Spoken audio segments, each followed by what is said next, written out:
کردار بھی معلوم ہو، حضرت عمر فاروق کا عقیدہ بھی معلوم ہو. اور یہ وہ مشہور زمانہ واقعہ آپ سنے ہوں گے کہ ایک یہودی اور مسلمان کا حضور نے فیصلہ فرمایا مدینے میں. فرمایا کہ فیصلہ حضرت عمر رضی اللہ تعالیٰ مدینے میں تھے. اس وقت ایک یہودی اور مسلمان جو منافق تھا اس کے درمیان بحث ہو گئی، تو وہ فیصلہ حضور کی بارگاہ میں پہنچا. سنے ہیں آپ 100 بچ جائے بنی تو کچھ ایسا ہوتا نا، کبھی واقعہ شروع کرے تو پھر یہ سود کو چھنا رہے وہ شروع کرتے. سونا دیکھیں، سونا اگر لنڈا ہو اس کو زیور نہ بنایا گیا ہو، لنڈا ہے اس میں کوئی خوبصورتی نہیں، خوبصورتی ہوتی ہے. اب وہ اس کا خوبصورتی کب ظاہر ہوگی؟ اس کی الگ الگ کاریگر ہے اس کی، جس کے پاس جیسا کاریگر ہے اتنا اچھا زیور بنے گا.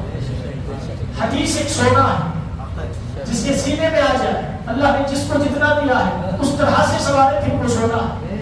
اس میں سمندر ہے، اس میں کیا ہے؟ سمندر ہے. آپ جو بھی سنیں اس کا الگ انداز ہے، اس کا الگ انداز ہے، اس کے الگ نقطے ہیں، اس کے الگ نقطے ہیں، اس کے الگ بیان ہے، کیونکہ اللہ نے جس کو جتنی سمجھ عطا فرمائی اتنا علم نکال لیا ہے. اس کے فیصلہ آیا، فیصلہ آنے کے بعد حضور نے یہودی کے حق میں کر دیا، کیونکہ یہودی کے پاس پورے ثبوت تھے، دلائل تھے، وہی سچائی پہ تھا وہ دنیا کے معاملے میں. حضور نے کر دیا. ابھی باہر آیا، آنے کے بعد اس سے کہا یہودی سے چل ہم جو ہے عمر کی بات کرنا چاہتے ہیں. اب عمر فاروق رضی اللہ عنہ کے پاس میں آئے. اب یہ کیا سوچ رہا تھا کہ منافق مسلمان تھا، وہ یہ سوچ رہا تھا کہ عمر فاروق دیکھیں گے کہ یہودی ہے میں مسلمان ہوں تو میرے حق میں فیصلہ ہو جائے، اس لیے گیا. جب حضرت عمر فاروق کے دروازہ پر کھڑا ہے، عمر فاروق کہا ہے کیا بات ہے؟ کہا یہ فیصلہ ہے. یہودی نے کہا ایسا نہیں، یہ فیصلہ ہو چکا ہے. کہاں ہوا؟ حضور کی بارگاہ میں ہوا. حضور کی بارگاہ میں یہ فیصلہ ہو چکا ہے. کس کے حق میں کیا؟ یہودی نے کہا میرے حق میں اللہ کے رسول فیصلہ. اب عقیدہ ہونے کا دیکھیں. اچھا، فیصلہ کرنے والے کے لیے علم زیادہ ہونا ضروری ہے. اور دوسری چیز، ایک شخص میرے پاس آئے، مجھ سے ایک مسئلہ پوچھے، میں اسے مسئلہ سمجھا دوں، ایک مسئلے پر فیصلہ سنا دوں، تو اب اگر وہ دوسرے شخص کے پاس جا کر وہی مسئلہ لے جا کر تحقیق کرنا چاہ رہا ہے تو اس کے لیے ضروری ہے کہ پہلے جس سے پوچھا ہے اس سے بڑے عالم کے پاس جانا پڑے گا. پہلے جس سے فیصلہ کروایا ہے نا اس سے بڑے عالم کے پاس جانا پڑے گا، جس کا اختیار اور پاور اس سے زیادہ ہو، اس سے زیادہ ہو. اور ہمارے کورٹ میں ہم نے فیصلہ کرا، ہمارے حق میں نہیں ہوا تو اب کا سپریم کورٹ بدلتا جاتا ہے، ہائی کورٹ سپریم کورٹ میں یہ بدلتا چلا جاتا ہے. تو جس کے پاس اس کے پاس پاور زیادہ اس لیے وہاں گیا، پھر اس کے پاس پاور زیادہ اس لیے وہاں گیا. حضرت عمر خوش ہو سکتے تھے میرے پاس آ گیا. یہاں علماء میں ہوتا ہے، علماء میں علماء خوش ہے، ان کو چھوڑ کو بدل کر آ رہے ہیں حسین مشکل علماء میں ہے. اچھا ہے، بعد میں وہ مسئلے کی تحقیق نہیں کرتے، انہیں ویسا بول گیا بہت غلط ہوا ہے، سچ بول کر یہ مارکیٹ کی ہے. تو پھر حضرت عمر خوش ہو سکتے تھے، ایسا کہ میرے پاس آ گیا فیصلہ وہاں ہونے کے باوجود.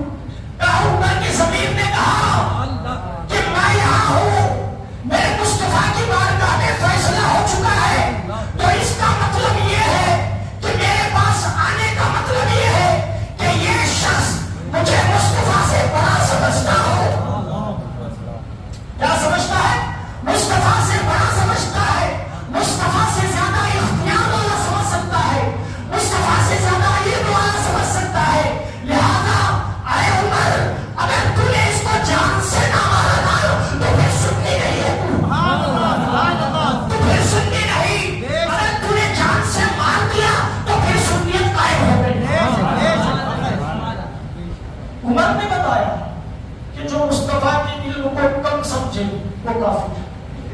جو مصطفیٰ کی اختیارات کو کم سمجھے وہ کافر ہے، مصطفیٰ سے کسی کو بڑا سمجھے وہ کافر ہے۔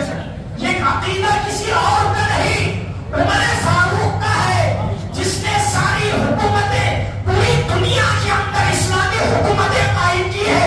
اس عمر کا عقیدہ ہے کہ اگر تم مصطفیٰ کے علم کو میرے علم سے چھوٹا سمجھتے ہو تو تمہاری سزا بہت بڑی ہے۔ اچھا وہ جو آیا تھا نا، وہ مسلمان منافق جو آیا تھا وہ کہاں کا رہنے والا تھا؟ مدینے کا رہنے والا تھا، نمازی تھا، کیا پہنتا تھا؟ جبہ پہنتا تھا، چہرے پر داڑھی تھی، ہاتھ میں تسبیح، مسجد نبوی میں نماز پڑھنے والا، مسجد نبوی میں نماز پڑھنے والا۔ کس میں نماز پڑھنا وہ نہیں دیکھا جاتا، مدینہ مسجد نام رکھنے سے سنی نہیں ہو جاتا، نہیں ہوتا، مسجد نہیں دیکھی جاتی، دل میں جو عقیدہ مصطفیٰ ہے اس کو دیکھا جاتا ہے۔ اس منبر پر کھڑے ہو کر کسی نے مصطفیٰ کے نور کا انکار کیا تو وہ مسجد نہیں فساد کی جڑ ہو سکتی ہے۔ وہ عقیدہ کس کا؟ عمر کا ہے۔ مسجد نبوی میں تھا، وہ مسجد نبوی میں نماز پڑھتا تھا، کس کے پیچھے؟ ابو بکر کے پیچھے، عمر کے پیچھے، عثمان علی کے پیچھے، نہیں مصطفیٰ کے پیچھے، جن کے پیچھے نبیوں نے نماز پڑھی، امام الانبیاء ہے، ان کے پیچھے نماز پڑھتا تھا۔ کہا اقیموا مقامک، یہاں ٹھہر میں آتا ہوں، مت جانا، یہی ٹھہراتا ہوں میں۔ گئے اندر، جانے کے بعد میاں سے تلوار نکالی، ہاتھ جگ کر دیکھا تیز ہے یا نہیں، باہر لے کر آئے، لانے کے بعد ایک دم